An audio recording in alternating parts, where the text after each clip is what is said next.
125 მილიონი ლარი ეს ის თანხა, რომელსაც 2014 წელს საქართველოს რეგიონული განვითარების და ინფრასტრუქტურის სამინისტრო რეგიონების განვითარებისთვის გამოყოფს. განცხადება დღეს დავით ნარმანიამ მთავრობის ხდომის დასრულების შემდეგ გააკეთა. 125 მილიონი ლარი დამტკიცდება რეგიონული პროექტების და პროგრამებისთვის. პირველი ეტაპის სამუშაოებს ეხება.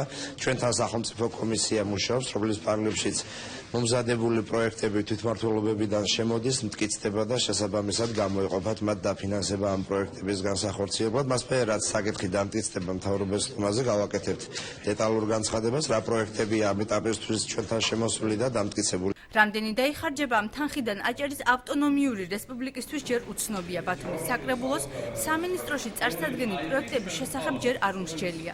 მუნიციპალიტეტი ყველაზე მნიშვნელოვან ინფრასტრუქტურულ პროექტებს შორის არჩევანს, როგორც მერიაში აცხადებენ, თებერვალში გააკეთებს. მერიაში ამჟამად 50 მილიონი ლარის ღირებულების 13 მიმართულების პროექტის ჩამონათვალია.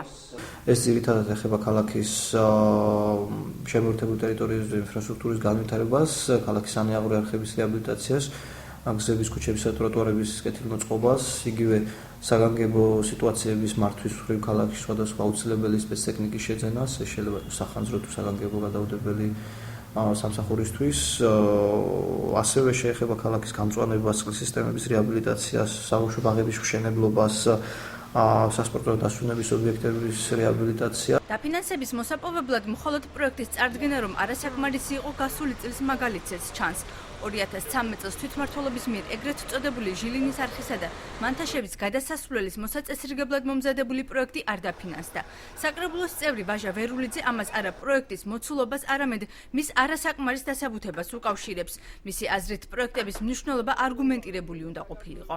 ის რომ თქვა საკრებულო ჩამოყალიბდებოდა წარადგენს გარკვეულ პროექტებს და პროგრამებს ინფრასტრუქტურის და რეგიონალური განვითარების სამინისტროში, ეს ჯერ კიდევ არ ნიშნავს იმას, რომ აღნიშნული პროექტები დაფინანსდება, ვინაიდან ამის შემდგომ სამინისტრო თავად გადაწყვიტავს, თქვა ამ შემთხვევაში გზის მშენებლობა უფრო მნიშვნელოვანია ბათუმში თუ თუშეთში ხიდის მშენებლობა.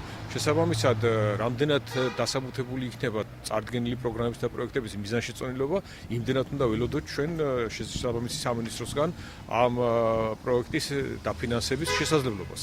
საკრებულოს წევრი ვაჟა ვერულიძე ასევე აცხადებს, რომ ერთ-ერთი პროექტის დაფინანსების შანსი ბათუმის მერიამ პროექტის წარდგენის ვადის გადაცილების გამო დაკარგა. ამიტომ დეპუტატი მუნიციპალიტეტის ხელმძღვანელობას ამ საკითხის მიმართ ყურადღების გამოჩენისკენ უწოდებს.